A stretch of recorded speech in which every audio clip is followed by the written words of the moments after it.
इस एपिसोड में हम बात करेंगे 1793 के चार्टर एक्ट की।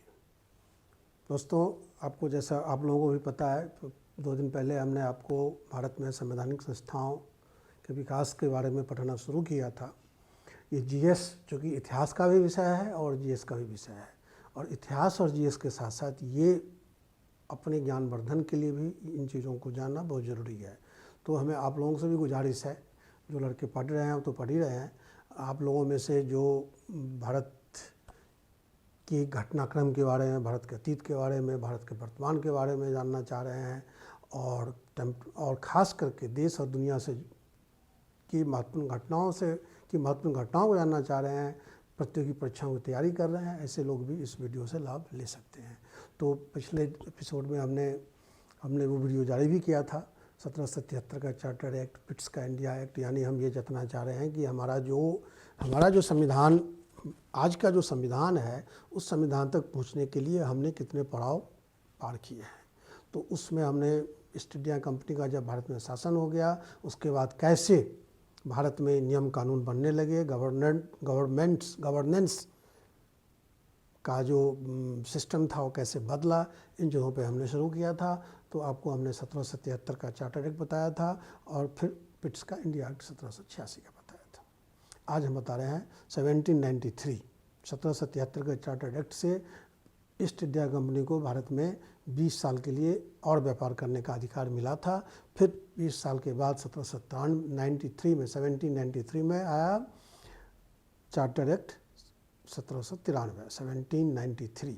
इसको रेगुलेटिंग एक्ट भी आप कह सकते हैं। रेगुलेटिंग एक्ट यानी ईस्ट इंडिया कंपनी को रेगुलेट करने वाला एक्ट जो ब्रिटेन की संसद ने बनाया था। अब इस चार्टर एक्ट में क्या था ये आप समझिए। दोस्तों, चूँकि वस्तुनिष्ठता बहुत ज़रूरी है, एक एक पॉइंट आपको आगे आने वाले समय में परीक्षाओं में, प्रतियोगी परीक्षाओं में काम देने वाला, मतलब आपके लिए उपयोगी साबित होने वाला है। इसलिए हमने जो नोट्स बनाए थे उसको हम हर बिंदु उसके बारे में आपको बताएंगे कि 1793 का चार्टर एक्ट क्यों बना था।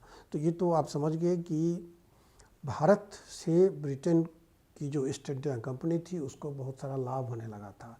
ईस्ट इंडिया कंपनी आई तो थी व्यापार करने के लिए, लेकिन उसने 1764 की लड़ाई तक, बक्सर की लड़ाई तक उसने 3 प्रेसिडेंसी बना ली थी। Mumbai presidency, Madras presidency, Kolkata presidency.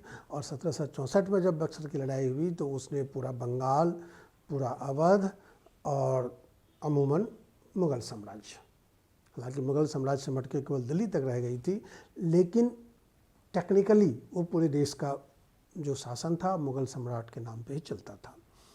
1764 की लड़ाई में चूँकि मुग़ल सम्राट शाह आलम द्वितीय ने और अवध के नवाब सजाउद्दौला ने और बंगाल के नवाब मीर कासिम ने मिलकर लड़ाई लड़ी थी, और उस लड़ाई में संयुक्त सेना की हार हुई थी। इसलिए तीनों का जो था, तीनों के ऊपर ब्रिटिश वर्चस्व कायम हो गया।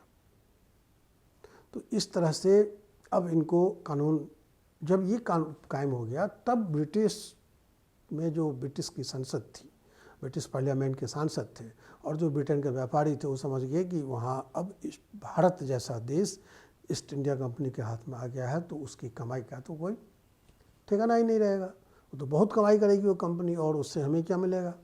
तो इसलिए जो ब्रिटेन की संसद ने ईस्ट इंडिया कंपनी पर कानूनी शिकंजा कसना शुरू कर दिया और उसको क्राउन के अधीन यानी ब्रिटिश पार्लियामेंट के अधीन लाने का क्रम शुरू कर दिया। और इसी क्रम में 1793 का चार्टर एक्ट लाया गया था, पिट्स का इंडिया एक्ट लाया गया था, और फिर आया 1793 का रेगुलेटिंग एक्ट यानी चार्टर एक्ट। ये क्रम ये है कि इनडायरेक्टली ईस्ट इंडिया कंपनी का जो शासन था वो ब्रिटिश शासन में मिलता गया। अब देखिए 1793 चार्टर एक्ट में क्या हुआ, क्या क्या किया गया इनके लिए।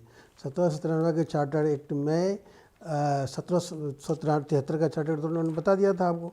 1793 के चार्टर एक्ट में कंपनी के व्यापारिक अधिकार को 20 साल के लिए बढ़ाया गया। इंग्लैंड में डिमांड हो रही थी कि कंपनी का जो है व्यापारिक अधिकार ख़त्म किया जाए और यूरोप के इंग्लैंड की अन्य कंपनियों को भी भारत में कारोबार करने का अधिकार दिया जाए, जो नहीं दिया गया। आप लोग भी इसको सुनना, जो नहीं दिया उसके एकाधिकार को 20 साल के लिए और बढ़ा दिया। एक याद रखना, उसमें घूस बहुत चलती थी। इंग्लैंड बहुत करप्ट कंट्री था और वहाँ के जो खासकर ईस्ट इंडिया कंपनी जो थी वो तो बहुत ही करप्ट थी। करप्ट इसलिए थी कि ईस्ट इंडिया कंपनी के जो कारिंदे होते थे, जो नुमाइंदे होते थे, जिनको वो नौकरी करते थे ईस्ट इंडिया कंपनी के लिए, उनके लिए पहले तो ये था कि जब तक बोर्ड ऑफ डायरेक्टर के 24 मेंबर होते थे, जो ईस्ट इंडिया कंपनी थी उसका बोर्ड होता था, बोर्ड ऑफ डायरेक्टर, उसमें 24 डायरेक्टर होते थे। एक मामूली प्यादे की नौकरी भी कंपनी के किसी न किसी निदेशक की संस्तुति से ही होती थी। अगर डायरेक्टर की पैरवी नहीं है तो नियुक्ति नहीं होती थी।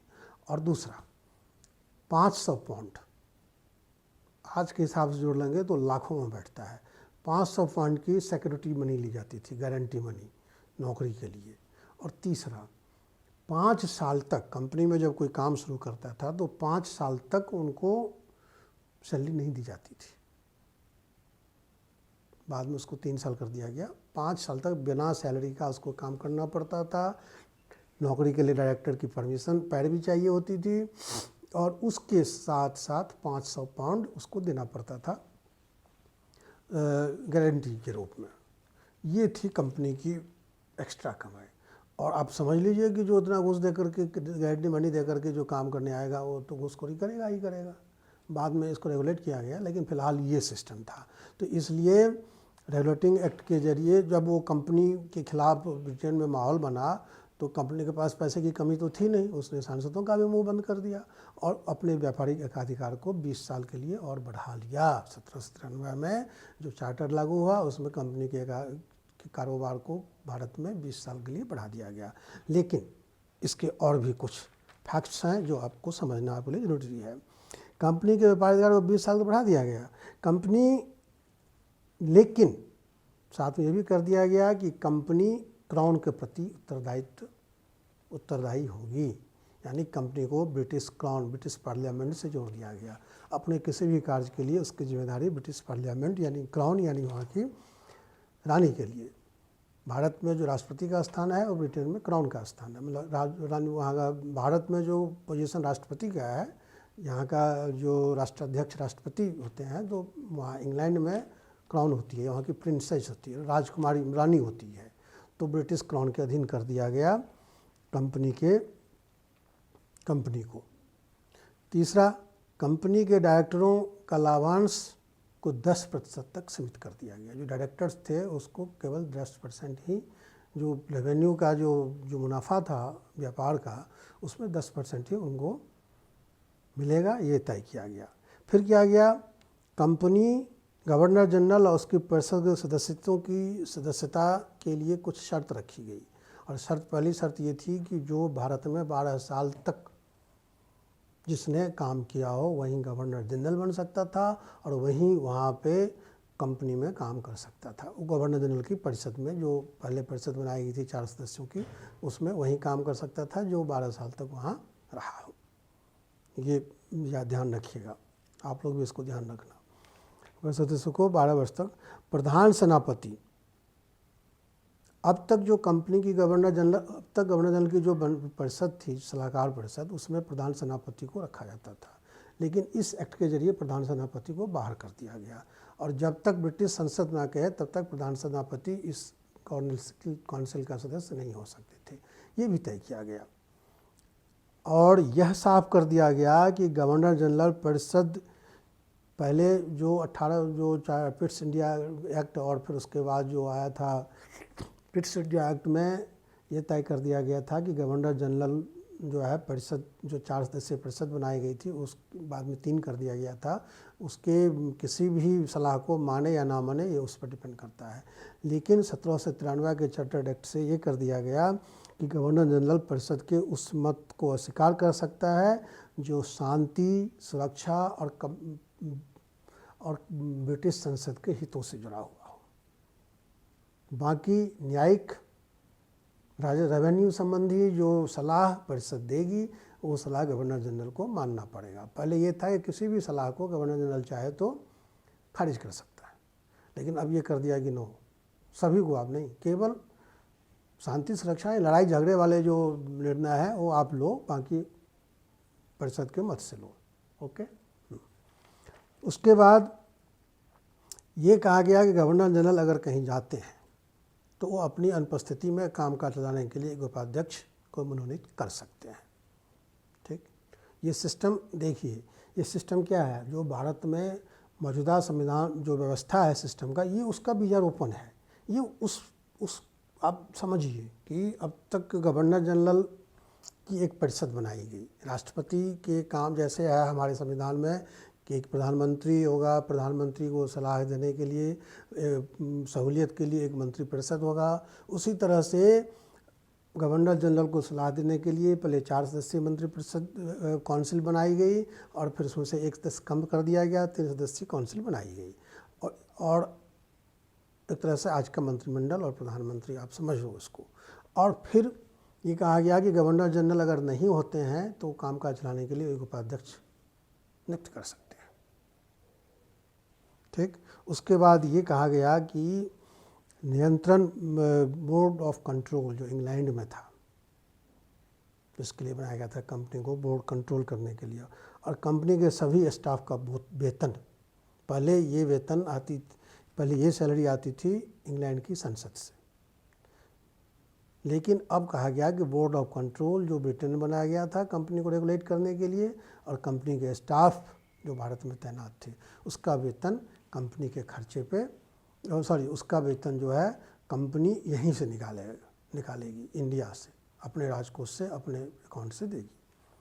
तो इससे क्या हुआ कि थोड़ा सा भ्रष्टाचार पे कम हुआ, क्योंकि पहले 3-3 महीने के बाद वेतन, 4-4 महीने लग जाते थे वेतन आने में, तो कंपनी के लोग जो है वो बहुत बेईमानी करते थे, भ्रष्टाचार करते थे।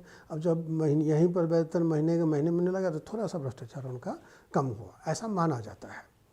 ठीक, उसके बाद कंपनी 1760 में इस ब्रिटिश संसद ने ये कंपनी से कहा था कि आप जो है उस समय कंपनी की आय थी भारत में 40 लाख, तो उसमें 4 लाख लेती थी ब्रिटिश संसद, जो आप ब्रिटिश सरकार को दोगे, बाकी तुम्हारा है, जो करना है करो। लेकिन इसमें क्या किया गया, उसको बढ़ा करके 5 लाख कर दिया गया। वरिष्ठ कंपनी 5 लाख सालाना ब्रिटिश सरकार को देगी टोटल रेवेन्यू कलेक्शन में से 5 लाख। उसके बाद ये कहा गया कि जो कंपनी के वरिष्ठ अधिकारी हैं बगैर परमिशन वो भारत नहीं छोड़ेंगे, और अगर वो बगैर परमिशन भारत से जाते हैं तो उनका जो है उनको नौकरी से बर्खास्त मान लिया जाएगा। इस तरह से इस एक्ट को ब्रिटिश सरकार, इस एक्ट से भारत में ब्रिटिश शासन की जो पकड़ है वो मजबूत हुई, समझ गए। और कंपनी ब्रिटिश पकड़ मजबूत हुई इस एक्ट से, इतना तो आप समझ गए। उसके बाद कुछ और उसमें परिवर्तन, जैसे कंपनी में आंतरिक परिवर्तन थे ये, वहाँ बोर्ड ऑफ डायरेक्टर को चुनने का अधिकार उसी को था जो 500 पाउंड का अंशधारक है, जिसके पास 500 पाउंड का शेयर है। लेकिन इस एक्ट के जरिए कंपनी में बोर्ड ऑफ डायरेक्टर को वही चुन सकता था जिसका शेयर 1000 पाउंड से अधिक है। ये एक परिवर्तन किया गया था 1773। कंपनी के बोर्ड ऑफ डायरेक्टर में कहा गया कि वह बोर्ड ऑफ डायरेक्टर से ये भी कहा गया कि आप जितने भी काम करेंगे वो उसकी सूचना ब्रिटिश पार्लियामेंट को ज़रूर देंगे।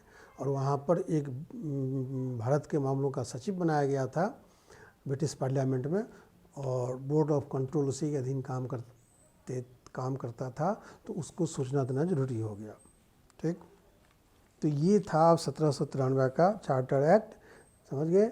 जो आपने जिन चीज़ों को आपने अभी तक समझा है, ये भारत में संवैधानिक विकास को समझने के लिए एक बहुत ही ज़रूरी था। इसको अब हम फिर आगे चलेंगे 1793 के बाद 1813 के बाद 1833 के चार्टर एक्ट के बाद फिर 1853 का एक्ट आया। फिर उसके बाद जो है सिपाही विद्रोह हुआ, तो फिर 1858 में जो घोषणा पत्र आया, ये सब अलग है। फिलहाल हमने आपको इन चीज़ों के बारे में बताया है। आज के एपिसोड में हम यहीं, आज के वीडियो को हम यहीं ख़त्म करते हैं और आप लोग भी अभी यहीं स्टॉप करो, बाकी हम आगे दूसरे एपिसोड में बनाएंगे। धन्यवाद।